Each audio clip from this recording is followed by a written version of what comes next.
All right, welcome back to part 2 of GODDAB Radio, a podcast for progressive thinking people. I'm Mad Dog Mansur, and I'm here to bring you relevant, honest news and information I find compelling. And we've got a great second half tonight. We are going to be talking specifically about President Donald Trump's crazy, I don't know how else to explain it, executive order on immigration that he just released. Really think it's just a super overreach, and I just kind of wanted to recap this a little bit here before we bring in Jason Shams to talk a little bit about this. So Jason will have a unique perspective on this. So let me cover the order here. It's entitled "Protecting the Nation from Foreign Terrorist Entry into the United States." Sounds like a great premise, really, doesn't it? I think it does. But it has some really, really serious issues. First of all, they did not say in this exhaustive executive order which countries were wrapped up in the ban. So it needed clarification. And they issued a fact sheet afterwards to clarify that. Just ridiculous, really. Some countries were specified by Obama, all of these countries were specified by Obama in previous years, and the vetting process actually takes 2 years for these folks that are being vetted, that are refugees from these countries that were mentioned. It's just crazy. That rule already exists. Beyond that, right at the beginning of this, there's a paragraph that reads, or a sentence that reads, "And while the visa issuance process was reviewed and amended after the September 11 attacks to better detect would-be terrorists from receiving visas, these measures did not stop attacks by foreign nationals who were admitted to the United States." Problem is, the order does not include, or the fact sheet does not include, any countries that have had radical Muslims enter the country and kill a single person since the 9/11 attacks in 2001. And what's even worse is, closer to the end, they say that part of what they're trying to do is to prioritize refugee claims made by individuals on the basis of religious-based persecution, provided that the religion of the individual is a minority religion in the individual's country of nationality. Now, of course, the whole problem there is all of these countries are majority Muslim countries. So by default, the Christians and other religions get priority, and you're discriminating against Muslims. That's really the crux of the problem where this becomes completely unconstitutional. It's just kind of ridiculous on its face. So we do have in the studio tonight Jason Shams, and Jason is an American-Iranian who was actually born in D.C. and then went to Iran and lived in Tehran starting at the age of about 8 years old until about 20 or so. And while he was there as an adult, he studied in Tehran at the South African Embassy, and he also worked with them on analysis of different political analysis of what was going on in Iran. And then he came to D.C. as an adult, and he has worked for the National Democratic Institute, working on minority rights, torture, and other relevant issues that are especially relevant now with the current president we have in the United States. And he's written for the Daily Beast and the Boston Globe and others, and he's got a really, really unique insight into everything that's going on, especially with the fear of Muslims that's happening right now in our country. So I want to welcome Jason to the show. Thank you. I'm glad to be here. I'm glad you can make it in now. So give the people a little more background as to exactly how you came to your situation, knowing what you know. We just talked about it a little bit. If we can kind of make it a brief 60-second introduction so they get a little more depth of what's going on. So from an early age, I noticed this contrast between an authoritarian state like Iran and the liberal democracy that we live in. This is before politics, before any of the more sophisticated issues. And played a very personal role in my life growing up in Iran, having this access to America, having access to Iran. When I continued down that path throughout my studies, throughout my work, I've always dealt with the transitions between democracy and authoritarianism, how it works, how it doesn't work, instances where it fails, and how to succeed, basically, the whole trade. And so when I came back here to Washington, D.C., in Washington, D.C., there's a whole bunch of organizations dedicated to bringing about democratic change in the world. And I just joined that group of organizations and worked there for a while. So it's really interesting. All of a sudden, it's about these things happening in the world, and it's happening right here. I never thought I would see this, but the same things that we were getting paid to do, to observe in the world, to face in the world, the trends of authoritarianism, is happening right here at home.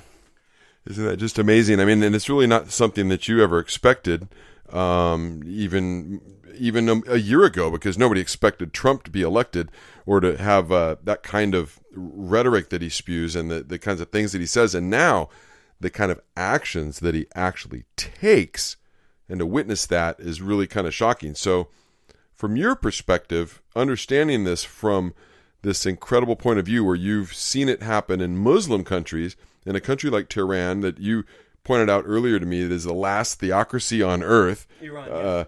So, I mean, explain a little bit about what's happening here and how it kind of shocks you, and how it should really put the fear into people, especially the whole immigration order that he just issued, which is, it really freaked people out, the Muslim ban, basically.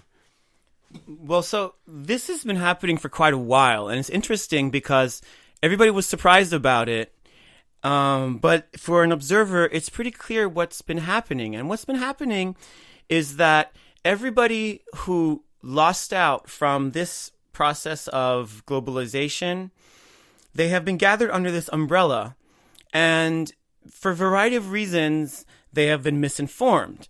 Now, you can partly blame themselves for not being informed, but also you can look at the education system that has failed them. You can look at other things. But the big part of this is an actual misinformation campaign, which is riding on this wave, not really building the wave, but riding on this wave. And what's interesting is that in hindsight, I think everybody could have sensed this happening from the way that everybody has been jaded by the political process, by what's happening. Participation is so low. Voting trends are low. There's not that many people vote. So all these signify something happening, right? This is the end game of what has been happening. But what has been happening is basically building a new base, which for a variety of reasons enters the arena of politics by force because they are disenfranchised, because they are unhappy, this anti-establishment sentiment, which has been on the rise in our country. Now, when we say anti-establishment, we can follow a whole bunch of other populist leaders and consider ourselves part of that movement in a positive view. But when you look back in history, these anti-establishment waves have created the sort of havoc that follows, that authoritarian follows. They occur in democratic societies, and the anti-establishment fervor gets so high, and the political, for lack of a better word, elite are so distant from them. This gap creates this new wave of coming in. You know, and you could actually see this coming before Trump was elected. There were people predicting that he was going to be elected. You could see it in England. You can see it with the Brexit. You can see it in France right now with their movement. They've got and most of these movements are on the right. I mean, these are conservative movements that are being pushed by with fear.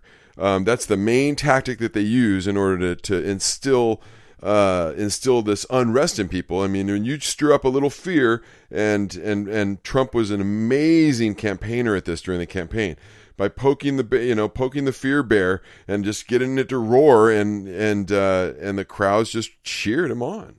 Well, yeah, it's terrorism. It's funny because we are actually victim of a type of terrorism, but not the type that you would think in its everyday sense that's being mentioned here and there. It's this terrorism, this tool of fear, specifically being directed at Muslims right now. It has been directed towards the Japanese in the past. It has been directed towards the Jews. This tool right now that's being implemented is based upon a very long campaign. There's a whole part of the web. I've been digging into conservative media for the past few weeks, and it's shocking to see what you find. Calls to violence are multiple. Calls to violence against protesters. Calls to violence against liberals. We got to beat them up and put them back in their place because they're not accepting our president. There was somebody just talking about letting a lawmaker introduced a bill that would allow somebody to run over a protester if they're in the middle of a highway. Yeah, exactly. So what is terrorism? What is terrorism? Right now, people are afraid of being run on the highway for exercising their rights. Now, what's interesting is that you got to look at the power dynamics. So across the world, for the last decade or so, we've had a number of moderate, fairly centrist, but to the left of center movements succeeding in the world. We've had presidents and authorities and parliaments and all sorts of officials coming to power who preach a type of moderation. And the result of that has been, for example, the Iran nuclear agreement that we basically were able to strike because there were moderates on the other side and there are moderates on this side. And then when you look at the interests of the different groups, and we've been talking about the conflict of interest that Donald Trump has, well, the interests of these groups, the picture that emerges is that there is a mindset and a group of people in the world who see it in their interest to start dialogue, to enhance diversity and everything that follows. And the way to fight this type of, for lack of a better term, terrorism is to open up to the world.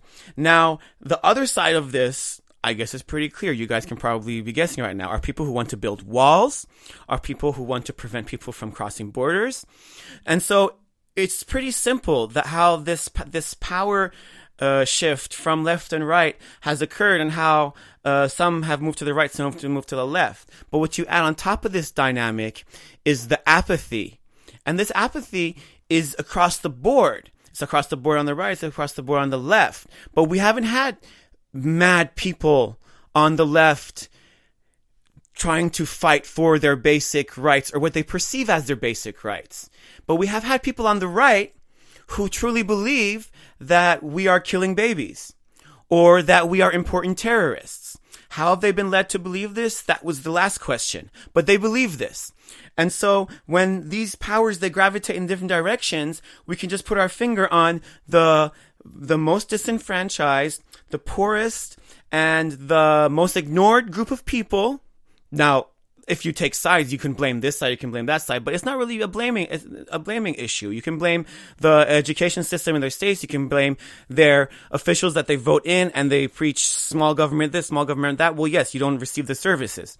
So it's easy to blame different people, but the key point here is that all those disenfranchised people are ripe for a new movement to come, to take that anger, put it through a sort of pseudoscience. And this pseudoscience isn't like the Nazi pseudoscience where they would measure skulls and say, okay, black people have this type of skull, white people have this type of skull. That was the twisted Darwinism that was applied.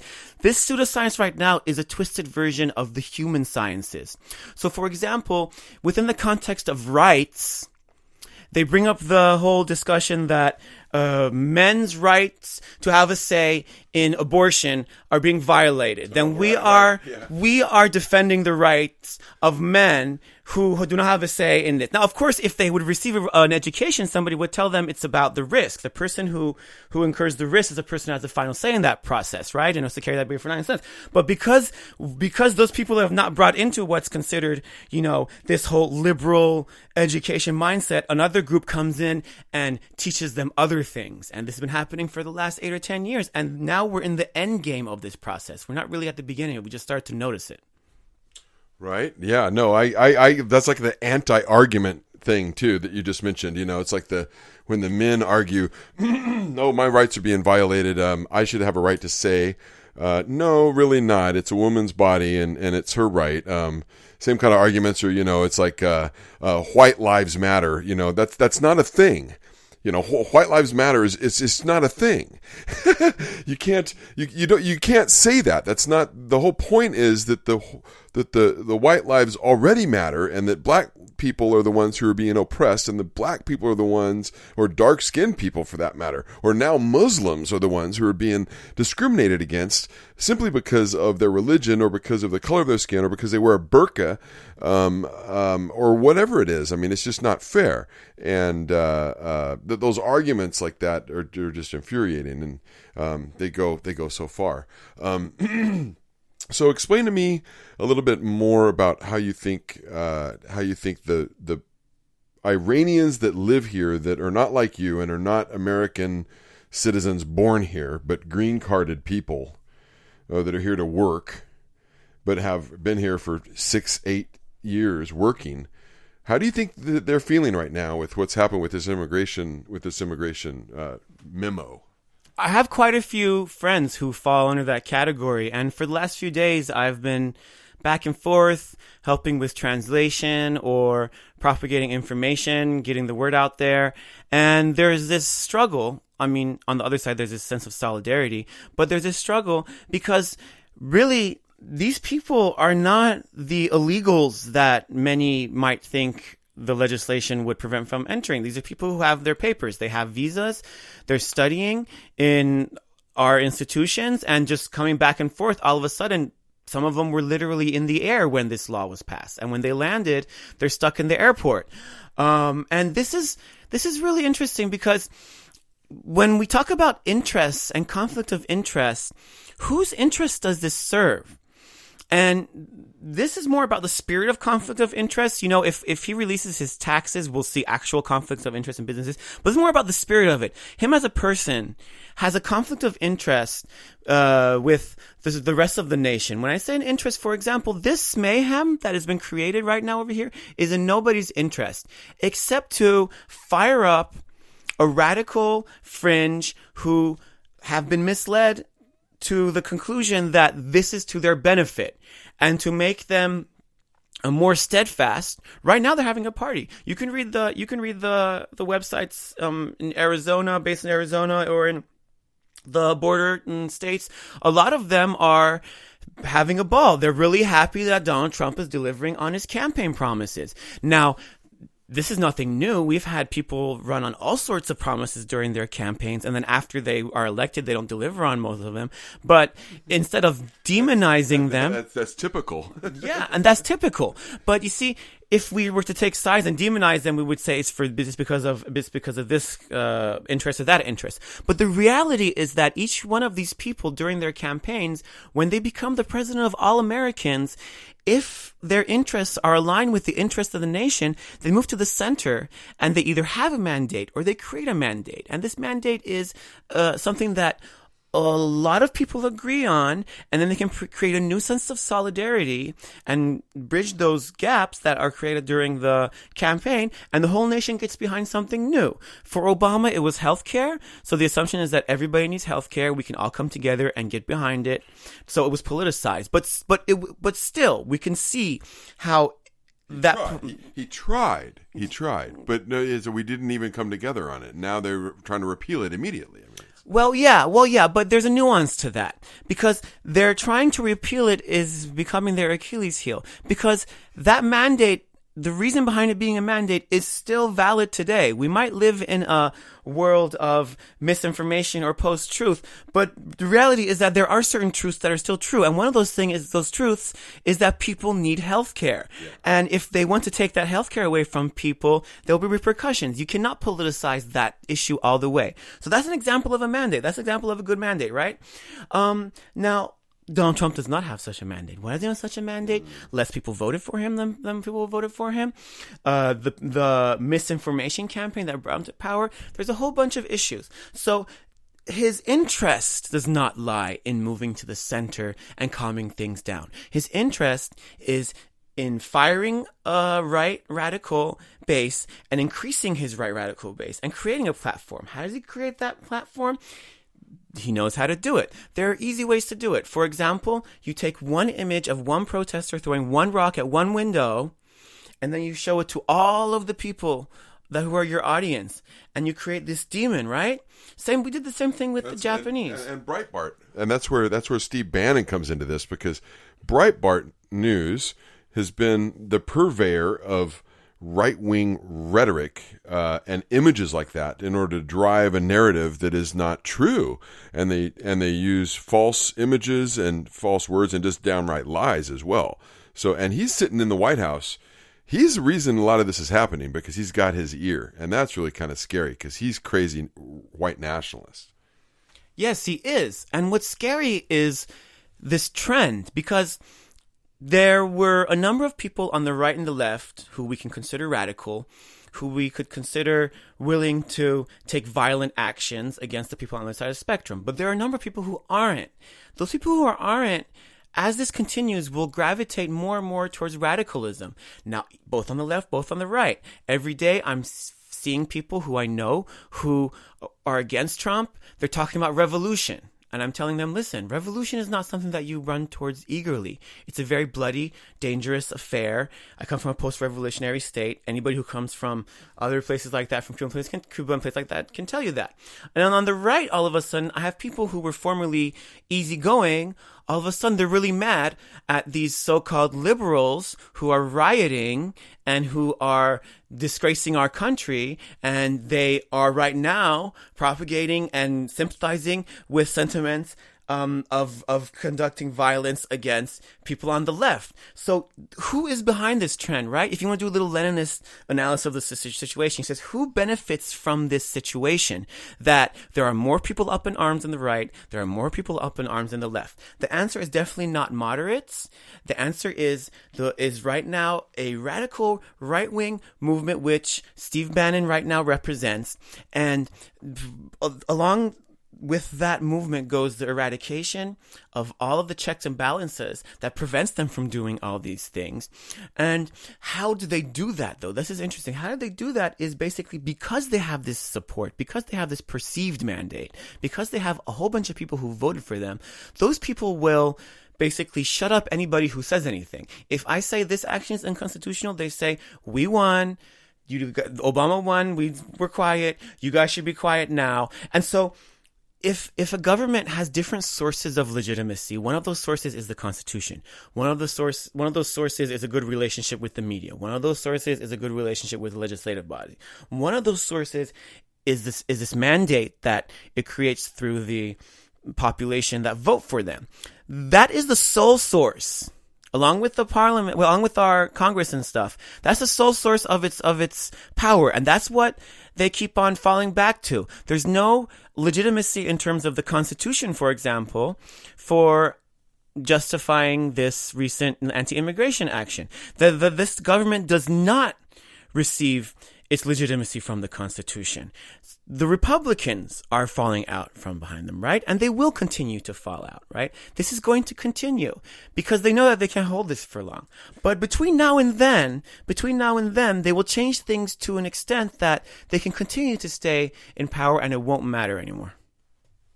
Yeah, that's really kind of the scary thing is trying to if they really think that he's going to keep this pace of throwing down these kinds of crazy statements, Twitter statements, executive orders obviously are going to slow down here. They will generally. They're always a flurry of them in the beginning, but to think that he could literally be in a position to influence the media, the way that they've been behaving with the media, and as you said, I mean, one of the ways is to shut up your opponents in a way. I mean, to delegitimize them. Well, what does he do? He just talks about the media. He talks about the press and how the press is bad and they're lying to you, and you got to believe him and his Twitter account.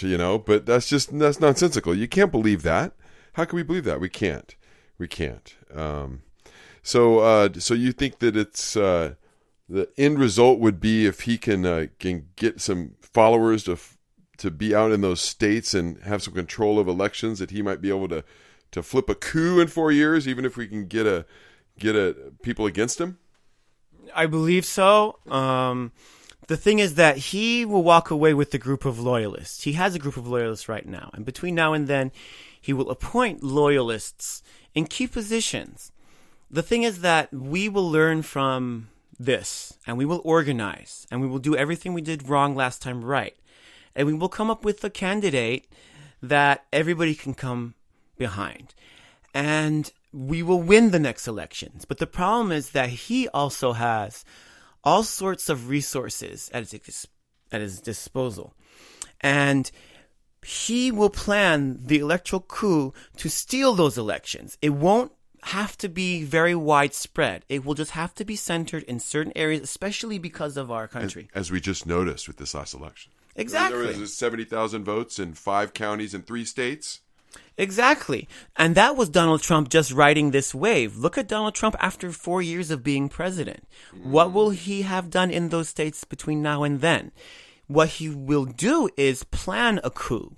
Because that's the thing. He's threatened on all these different sides. It's not about Donald Trump. It's about the dynamics of power. He has to stay in power. And in order to stay in power, he will do anything that he can do.